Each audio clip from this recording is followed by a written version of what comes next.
buenas tardes para todos. Disculpen que estaba con el micrófono apagado. Muy buenas tardes con este día tan lindo, soleado, con este día hermoso para lavar y secar ropa, que estamos todos esperando que eso pase. Así que bueno, bienvenidos a todos, bienvenidos a los que nos siguen a través de Facebook, bienvenidos a los que nos siguen a través de Vera TV, bienvenidos a los que nos están siguiendo a través del Microsoft Teams. Un agradecimiento al equipo de Microsoft Teams por permitirnos esto que está muy bueno y que lo vamos a poder seguir haciendo gracias a todos ellos. Como les decimos siempre, pregunten.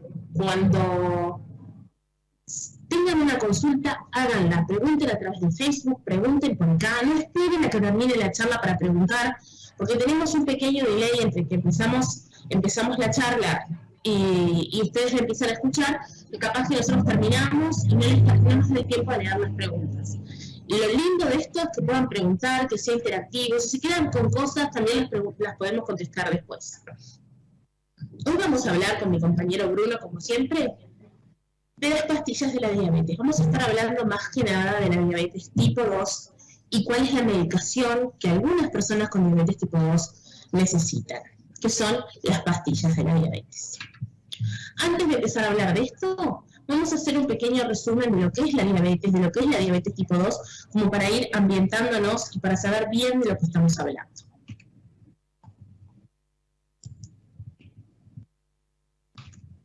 ¿Qué es la diabetes? Es un grupo de trastornos metabólicos caracterizados por altos niveles de azúcar en la sangre. ¿Por qué sube la glucemia en la sangre? Puede ser por dos cosas. O porque hay una poca producción de insulina, no alcanza para que la glucosa ingrese a toda la glucosa a las células, o porque hay algunos defectos en la acción de esa insulina. Clarisa, perdón, permitime, Clarisa, que te interrumpa. Sí. Fíjate si te está compartiendo ahí la presentación.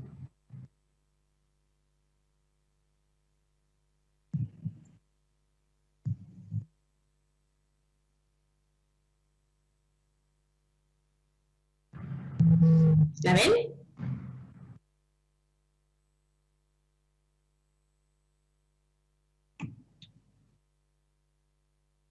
¿Hola? Ahí me parece que sí, que la estás compartiendo. Ahora hay que pensarla ahí. Ahora sí, perfecto, Clarisa. Bárbaro. Bueno, igualmente, lo único que habíamos visto hasta ahora eran los títulos que decían las pastillas de la diabetes y luego una introducción a lo que es la diabetes. Y bueno, y ahora estábamos hablando de lo que es la diabetes. Y como les decía, es un grupo de trastornos metabólicos caracterizados por altos niveles de azúcar en la sangre. ¿Por qué pueden ser estos altos niveles? Debido a una deficiencia en la producción de insulina, es decir, que la insulina que produce el organismo no nos alcanza, o hay algunos defectos en la acción de esa insulina. Puede ser que produzcamos la que necesitamos, pero que no llegue al destino como corresponde. Vieron que siempre hablamos de que hay muchos tipos de diabetes, pero los principales son la diabetes 1, de la que hemos venido hablando en todas las charlas anteriores, la diabetes gestacional, a la que le dedicamos una charla, y la diabetes mellitus 2, que es a la que ahora vamos a estar dando un poco más de hincapié con lo que tiene que ver con la medicación, porque ya hemos estado hablando en otras charlas anteriores también sobre lo que es la diabetes 2. Así que si hay alguien que viene hoy por primera vez a la charla, sepa que todo lo que nosotros decimos ya lo vimos, pero lo estamos reforzando, lo pueden ver en videos anteriores en la página de Facebook o en YouTube de la Asociación de Diabéticos de Uruguay. Así que bueno, vamos a hablar de la diabetes 2 y su medicación, que ocupa entre el 87 y el 91% de las personas con diabetes. ¿Qué pasa en el organismo de una persona que no tiene diabetes cuando la glucosa ingresa al organismo? Pasa lo siguiente. Puede ser que suceda una cosa que sea el estado absortivo. Quiere decir que nosotros comemos, esa comida se transforma en glucosa y pasa al torrente sanguíneo. Cuando esa cantidad de glucosa está circulando por la sangre, el cuerpo dice, tengo que fabricar insulina, y fabrica mucha cantidad de insulina para acompañar esa glucosa. Entonces esa glucosa va acompañada de la insulina e ingresa a las células. Mucha cantidad de glucosa ingresando a las células. Ese es el momento del estado absortivo, es decir, cuando el cuerpo ingresa la energía al organismo. Pero hay un estado que se llama reabsortivo, que es cuando estamos sin comer, y entonces hay poca cantidad de glucosa en el torrente sanguíneo. En ese momento, la insulina no la produce, produce muy poquita cantidad. Entonces se absorbe menos cantidad de glucosa porque no hay insulina circulando, entonces la glucemia empieza a subir un poquito. Imagínense, por ejemplo, en el caso de una persona que no tiene diabetes y que hace mucho rato que no come y va a hacer ejercicio. El cuerpo requiere de un orden para que no tenga otras cosas que pasan en el organismo, como que el hígado empieza a liberar un poco de glucosa, empieza a subir un poquito la glucosa para que el cuerpo se ordene. Esto no pasa a las personas que tienen diabetes, y ya lo hemos explicado muchas veces, porque la deficiencia de la insulina o la falta de insulina hace que este proceso no se haga correctamente. ¿Qué pasa en la diabetes? Diabetes tipo 2, no dependiente de insulina. Miren que mayoritariamente se dice que este tipo de diabetes, la diabetes tipo 2, aparece en los adultos y en los adultos mayores. Mayoritariamente mayores de 35 años. Pero ojo, que ahora, por algunas condiciones del ambiente, también se está viendo en niños, y esto es muy preocupante. ¿Qué pasa en la diabetes tipo 2? Hay una incapacidad de las células beta para producir la cantidad de insulina necesaria. No para producirla del todo, pero para producir la cantidad de insulina necesaria.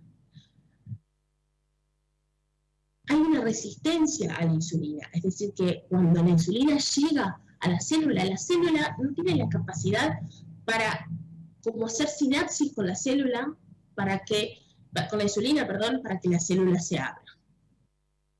Entonces, esa falta de insulina o la incapacidad de esa insulina de hacer sinapsis con la célula hace que la glucosa quede circulando por el torrente sanguíneo. Pero miren qué importante esto, ya lo hemos repetido muchísimas veces, pero necesitamos seguírselos diciendo para que entiendan de la importancia del diagnóstico oportuno. Al momento del diagnóstico de la diabetes 2, el 50% de las personas con diabetes 2 ya tenían complicaciones debido a la diabetes. ¿Qué quiere decir esto? Ella hacía por lo menos 10 años que tenía diabetes y no había sido diagnosticado. Por eso es muy importante el estar atentos a los síntomas, aunque no tengamos síntomas, el estar atentos a cuáles son las posibilidades que tenemos de tener diabetes, que ahora lo vamos a ver. El screening de diabetes es muy importante y la prevención, por supuesto. Si nosotros tenemos factores de riesgo de la diabetes tipo 2, que son los siguientes: si somos fumadores, si estamos teniendo una alimentación que no es la adecuada, si tenemos obesidad, si no hacemos el ejercicio que deberíamos, si por ejemplo somos una persona que saltamos las comidas, que por ejemplo no desayunamos y recién almorzamos o recién merendamos, el tener poco sueño, hay que dormir 8 o más horas por día, el estrés, y por supuesto los antecedentes familiares de diabetes tipo 2. Pero miren una cosa muy importante: los cambios en estas cosas que les estamos contando, que son cambios en el estilo de vida, esas modificaciones pueden prevenir y tratar también la diabetes tipo 2. ¿Cuál es el tratamiento general que tiene una persona después de que tiene el diagnóstico de la diabetes?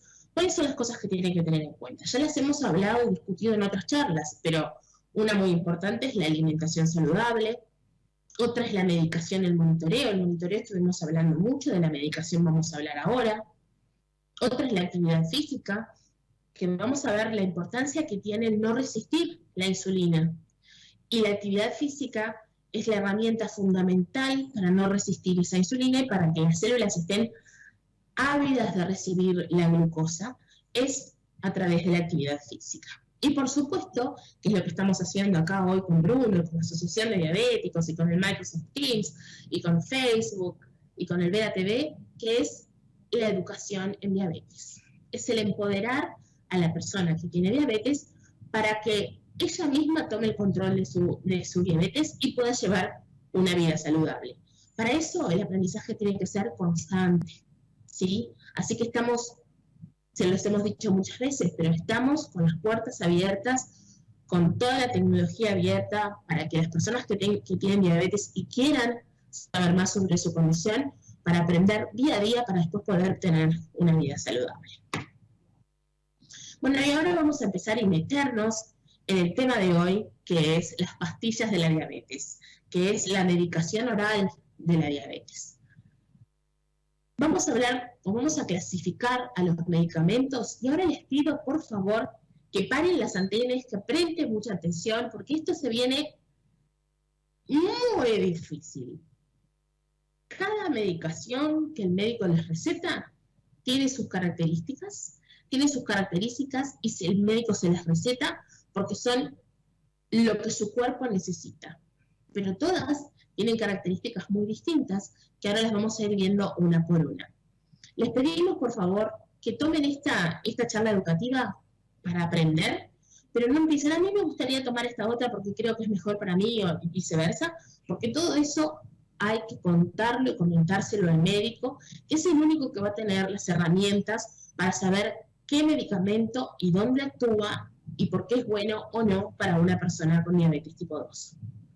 Así que vamos a clasificar estos medicamentos en qué función hacen dentro del organismo y dónde actúan, porque los fármacos van actuando en diferentes lugares, ¿sí? Entonces, Bruno va a hablar sobre los insulinos sensibilizadores y sobre los potenciadores de la vía de las incretinas y sobre algunas cosas más.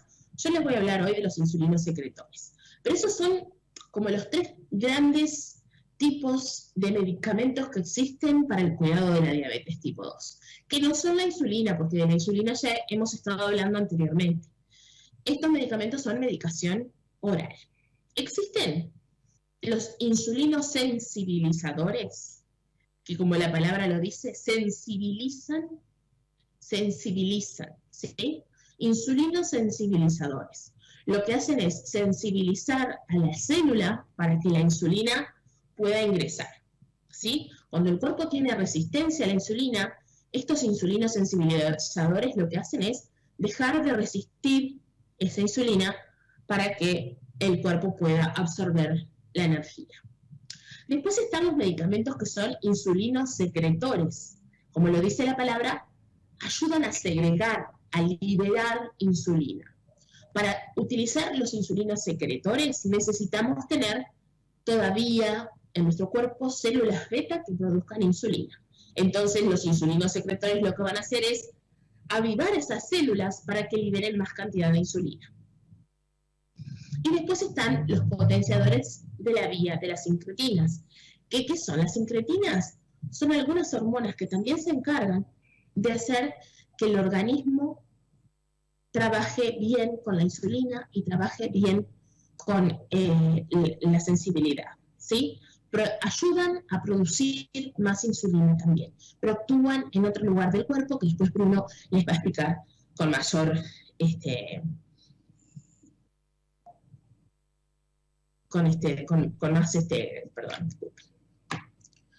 Entonces yo les voy a hablar ahora de los insulinos secretores. Los insulinos secretores, ¿se acordaban que les dije que eran los que ayudaban a fabricar más insulina?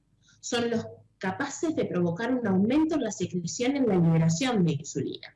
Van a la célula y la ayudan a trabajar, ¿sí? Pero para eso necesitamos que el organismo de la persona tenga funcionando algunas células. Por eso entonces no todas las personas con diabetes tipo 2 pueden usar insulinos secretores. Quizás sí los que tienen un diagnóstico en el inicio, que todavía hay muchas células funcionando, entonces en ese momento los insulinos secretores son una buena opción. Les voy a nombrar una por una cuáles son las medicaciones que son insulinos secretores sulfonilureas, que es una clasificación de insulinos secretor, que son la clopropamida, la viclenclamida, la gliclazida y la glimepirida.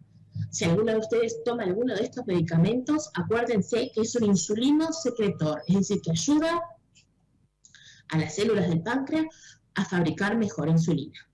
¿Cómo es el nombre? Sulfonilureas.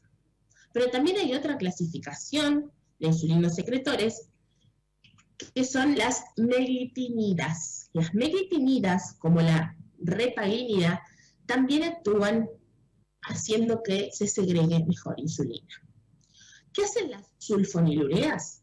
Reducen la glicemia en el ayuno y las postprandiales, es decir, cuando nosotros comemos, el cuerpo va a tener que fabricar más insulina y entonces, gracias a la medicación, va a poder hacerlo de mejor manera, es decir, va a fabricar insulina de mejor manera. La diferencia entre las sulfonilureas y la meglitinida es que la meglitinida se toma únicamente cuando una persona come. ¿Sí? ¿Qué hace esto? Nos ayuda un poco también a tener menos aumento de peso y a tener menos hipoglucemias. Pero en el caso de la meglitidina, si no comemos una comida, no tomamos esa dosis. Esto a veces es importante para algunas personas que hacen hipoglucemia por no comer por saltarse una de las comidas. Igual vieron que les habíamos dicho que era muy importante que una persona con diabetes respetara los horarios de la comida y tuviera las 4 comidas en el día. Redondeando, las sulfonilureas, que ya se las conté hoy, reducen la glucemia en ayuno y postprandial, disminuyen la hemoglobina glucosilada y, como les decía hoy, es muy importante al inicio de la diabetes porque tenemos una gran cantidad de células beta funcionando. Lo que pasa es que con el deterioro de los años de diabetes tipo 2 puede que haya menos células funcionando, entonces estos tipos de medicamentos no actúan tan bien en esas personas que ya tienen una gran cantidad de años con diabetes tipo 2.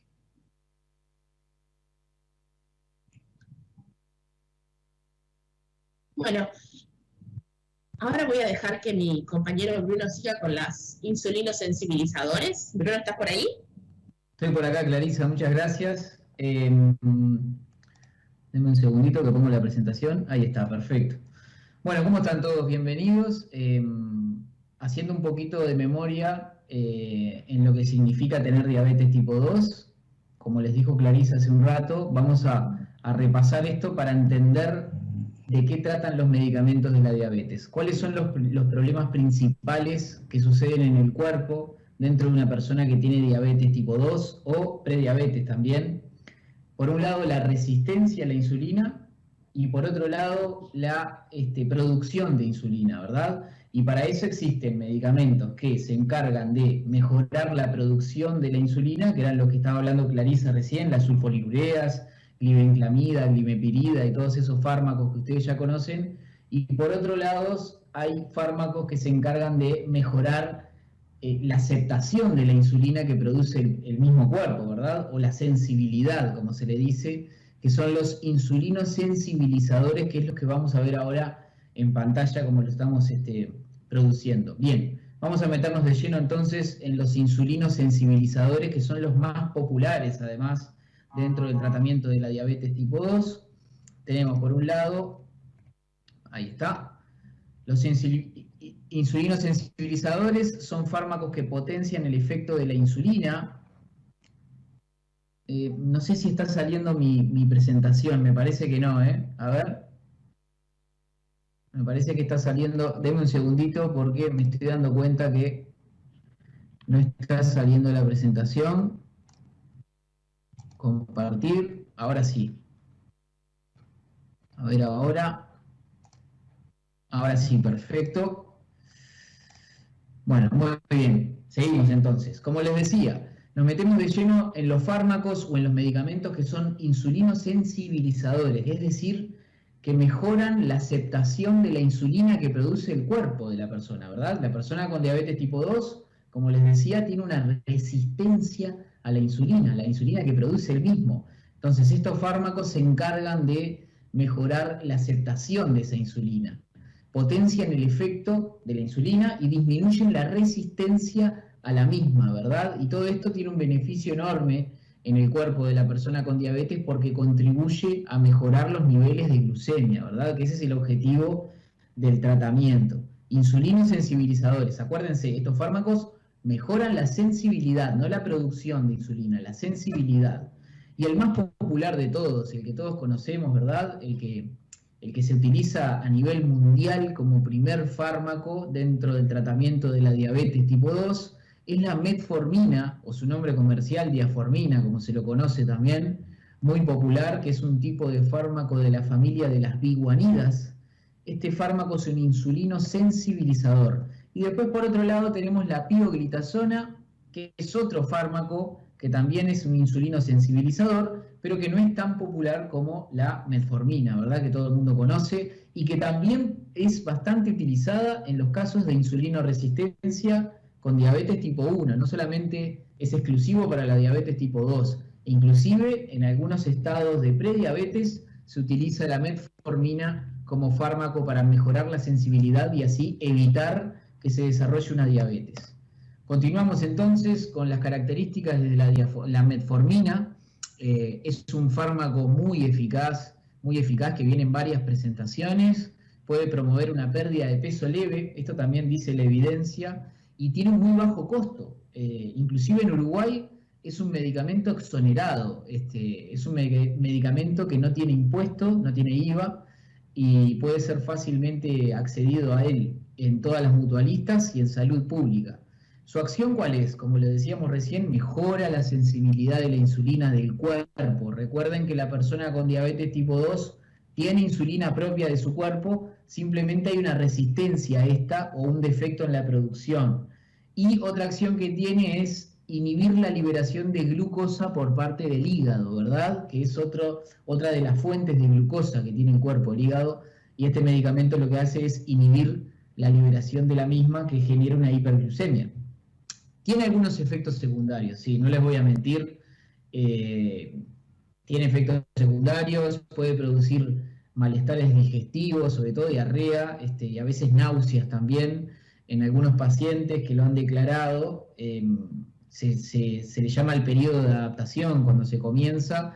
Generalmente se evalúa cuál es la aceptación que tiene el cuerpo por este medicamento, pero en general es muy aceptado. Hay algunos casos particulares en donde la metformina no es aceptado porque no hay una adaptación al mismo y por lo tanto se tiene que cambiar a otro tipo de medicamento, que por suerte, como estamos viendo en esta presentación, existen muchísimos tipos de medicamentos para el tratamiento de la diabetes.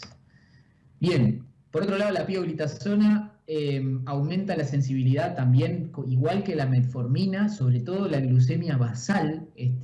Disminuye, según la evidencia, la hemoglobina glucosilada en un 1 o 1,5%, que esto es importantísimo también. Pero los pacientes que tienen alguna complicación cardiovascular, sobre todo el sistema vascular, y que presentan edemas, hay una restricción de este medicamento. Puede generar en algunos casos una ganancia de peso en las primeras semanas, y en los adultos mayores puede aumentar el riesgo de fracturas. Estos son algunos de los efectos adversos de la pioglitazona, pero que en general son bastante utilizados y no hay ningún problema, pero está bueno tenerlo en cuenta. Bien, hablamos de los insulinos secretores, que los habló Clarisa, hablamos de los insulinos sensibilizadores, que son los que mejoran la aceptación de la insulina del cuerpo, y ahora vamos a hablar de un tercer tipo de clasificación de fármacos no insulínicos, ¿verdad? De medicamentos para la diabetes, sobre todo la diabetes tipo 2, que son los potenciadores de la vía de las incretinas. Bien, yo se los voy a ir traduciendo qué significa todo esto, porque entiendo que es bastante complicado, pero está bueno que lo vayan entendiendo. Para hablar de los potenciadores de la vía de las incretinas, primero tenemos que hablar de qué son las incretinas. Vieron que suena bastante similar a las insulinas, ¿verdad?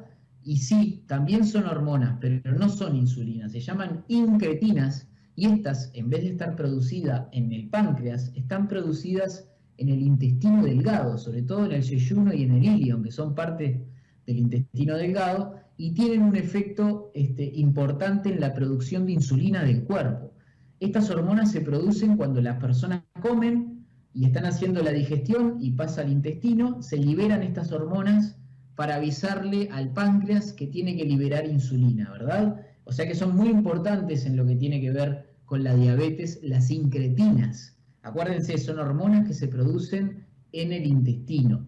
Ahora bien, estas hormonas que se producen en el intestino, luego que pasan a la sangre, hay una enzima, es decir, hay otro componente que se encarga de eliminarlas. Esta enzima se llama DPP4. ¿Ah? Es una enzima que se encarga de eliminar las incretinas. Entonces, los maravillosos científicos crearon un medicamento que se llama inhibidores de la DPP4, es decir, unos fármacos que inhiben la acción de esta enzima que se encarga de eliminar las incretinas.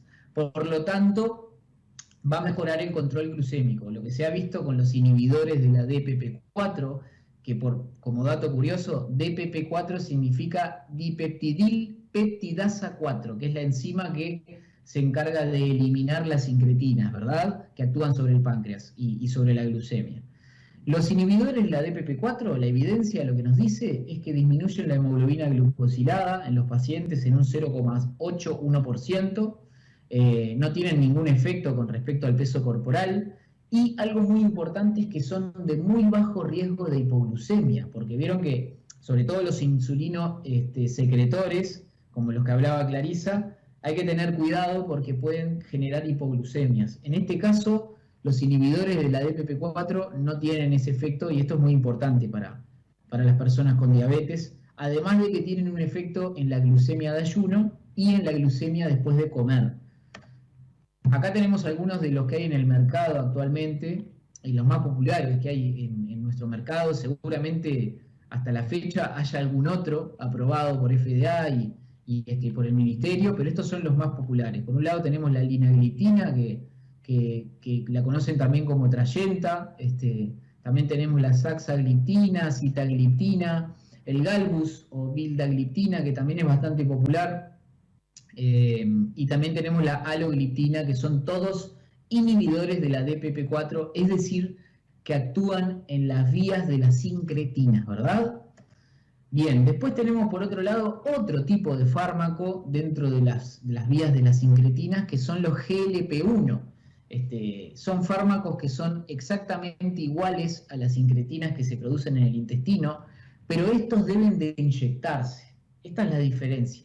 Estos fármacos no pueden ser tomados por vía oral, sino que son inyectables, y en el mercado no son tan populares como los inhibidores de la DPP4, pero tienen un beneficio directo en la persona con diabetes, ya que disminuyen la hemoglobina también, retrasan el vaciamiento gástrico, es decir, que aumentan la saciedad. La persona cuando está en un tratamiento con GLP-1 no tiene tanta hambre, pero la desventaja es que son inyectables como la insulina, ¿verdad? Acá tenemos algunos ejemplos de los mismos, el exanetide de larga duración, liraglutide como el Victoza, que sé que hubo una presentación, me acuerdo, en un congreso de diabetología hace un par de años, lixisenatida, el Lixumia, que es del laboratorio Sanofi, y bueno, algunos más que están en el mercado, pero que no son tan populares como los inhibidores de la DPP4, como vimos anteriormente. Recuerden que todos estos fármacos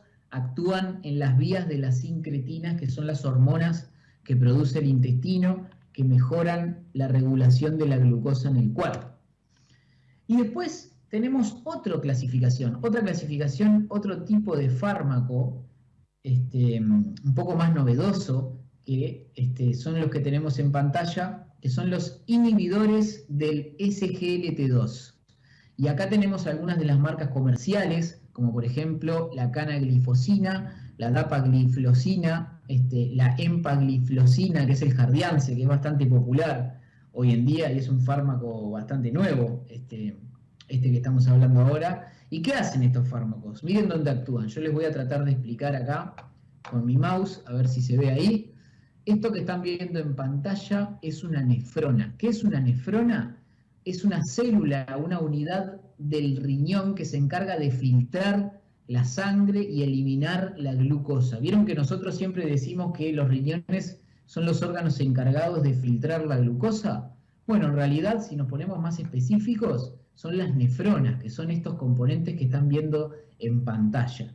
Y en una parte de la nefrona hay unos componentes que se llaman SGLT2, que están por la mitad, por acá, que se encargan de reabsorber la glucosa que viene de la sangre y eliminan una mínima cantidad. Es decir, que la mayoría de la glucosa que viene de la sangre es reabsorbida y solamente un poquito es eliminado, ¿verdad? Entonces, los medicamentos como el Jardiance, los medicamentos como el Jardiance o la dapagliflozina o la canagliflozina, lo que hacen es inhibir esa partecita, SGLT2 del riñón, para que no sea reabsorbida y sea eliminada por la orina. En otras palabras, lo que hacen es eliminar la glucosa por la orina, ¿verdad? En grandes cantidades. Como dice la definición, aumentan la glucosuria, es decir, aumentan la cantidad de orina con glucosa, la eliminan al disminuir la reabsorción del riñón. ¿Cuáles son las ventajas? Bueno, producen un descenso de peso porque la persona también va a eliminar muchos líquidos. No aumenta el riesgo de hipoglucemias, esto es importante, recuerden que dentro del tratamiento de la diabetes, evitar la hipoglucemia es uno de los principales objetivos. Como efectos adversos, bueno, como les decía recién, es un fármaco que promueve la eliminación de glucosa por la orina, es decir, que la persona va a ir al baño a orinar varias veces por día, y esto puede producir infecciones genitourinarias. Por esto es importante mantener una buena higiene de la zona y una correcta hidratación, por supuesto, porque puede producir, como les decía, deshidratación. Contraindicaciones: está contraindicado para las personas que tienen enfermedad renal severa, es decir, en las últimas etapas de la enfermedad renal, ya con tratamiento dialítico. No es recomendado este tipo de fármaco, que se llaman inhibidores del SGLT2 o inhibidor del cotransportador de sodio-glucosa tipo 2, abreviado SGLT2.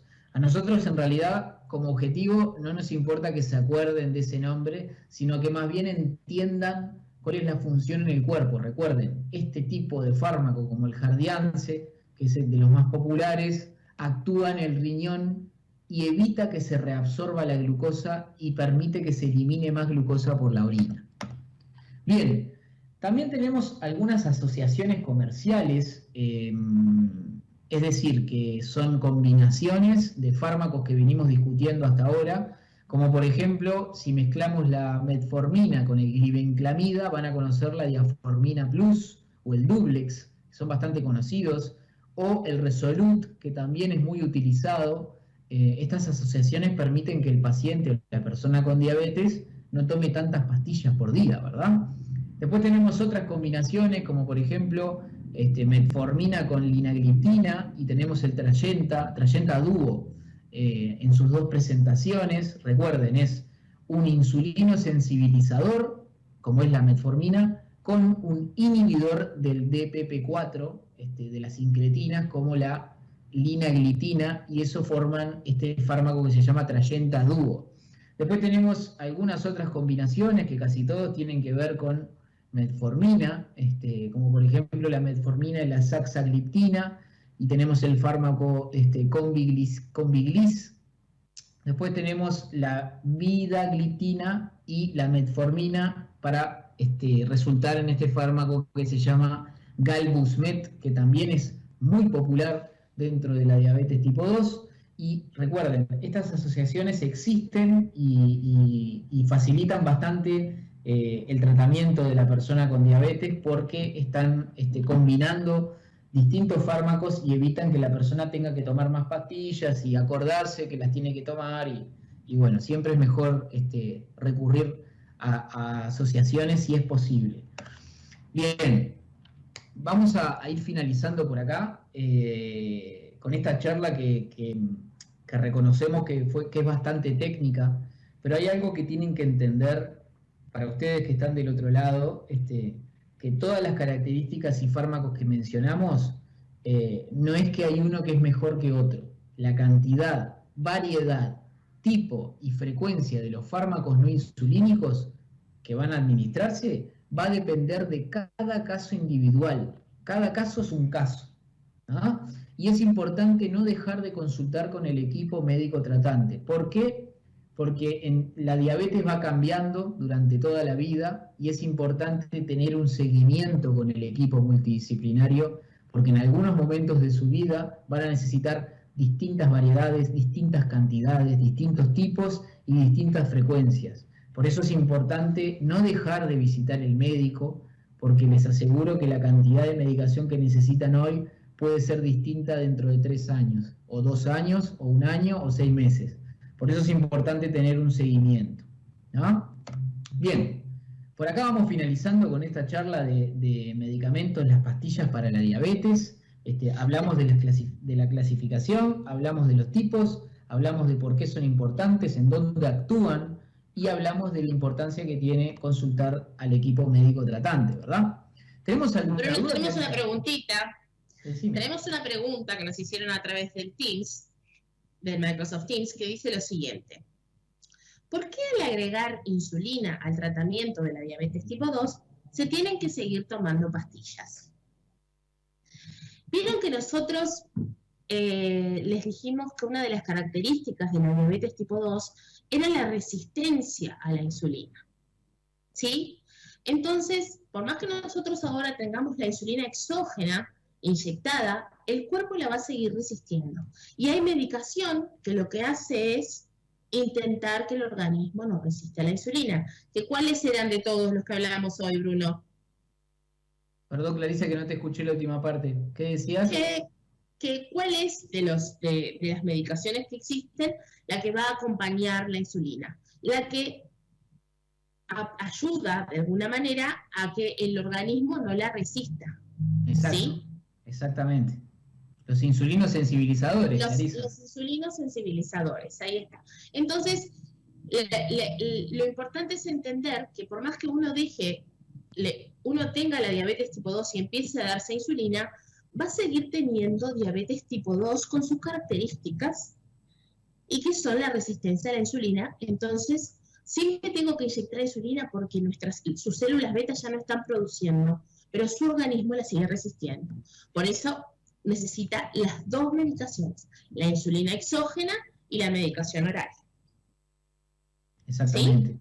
Exactamente. Y otra cosa nomás que vale la pena aclarar, ya que estamos en la temática, si mal no recuerdo, Clarisa, creo que más adelante en el cronograma de charlas tenemos una charla que es de la insulina y la diabetes tipo 2, donde vamos a entrar en profundidad en lo que tiene que ver con el pasaje del tratamiento con medicación oral al tratamiento con insulinoterapia. Pero cualquiera de los tratamientos, para responderle a la chica que estaba consultando y a los oyentes que están mirando, cualquiera de los tratamientos, y eso es algo que hablamos muchísimo en el eje del tratamiento,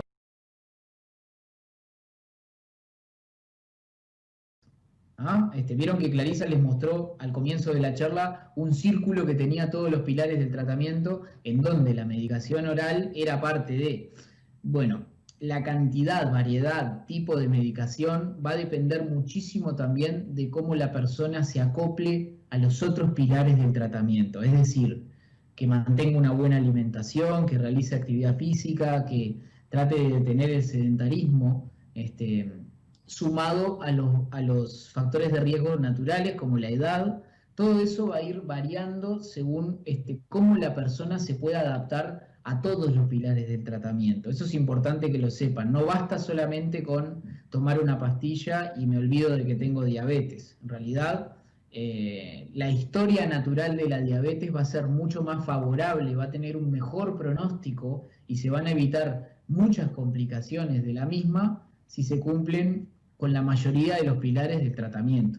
Por supuesto que la medicación oral, como lo vimos hoy, la importancia que tiene es fundamental. Pero es importante que todos entiendan que el tratamiento de la diabetes es mucho más que eso y es necesario que se acoplen a todos los pilares del tratamiento.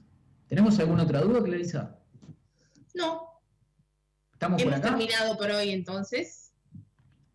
Muchísimas gracias a todos por escucharnos, por compartir con nosotros este rato. Esperamos haber podido sacarles algunas dudas y, como siempre, quedamos a las órdenes. Los esperamos el martes que viene. ¿Qué vamos a estar hablando el martes que viene, Bruno, que no me acuerdo? Ya te digo. Pero para todos los que nos acompañaron hoy, muchísimas gracias como siempre. Y recuerden que la Asociación de Diabéticos está realizando atención por telemedicina de alguna manera. Si tienen alguna duda con respecto a la charla de hoy, pueden comunicarse con la Asociación de Diabéticos y consultar lo que ustedes quieran, que les vamos a estar respondiendo. La charla Mira, justo Bruno, la charla que viene es el momento de cambiarse a la insulina. Así que esas personas que estaban preguntando hoy, el martes que viene a las 4 de la tarde, vamos a estar sacándoles las dudas sobre el cambio a la insulina, los miedos que generan, si es un cambio de diabetes, si ya estoy en la diabetes terminal por tener, que es lo que escuchamos habitualmente que dice la gente. Entonces ahora ya estoy en el peor momento de mi diabetes porque tengo que usar insulina. Todas esas mitos los vamos a erradicar el martes de la semana que viene. Perfecto, bueno, los dejamos entonces a todos y nos vemos el martes que viene a la misma hora, mismo canal. Y recuerden, traigan sus apuntes, hagan las preguntas que quieran, que estamos acá disponibles para ustedes. Les mandamos un saludo.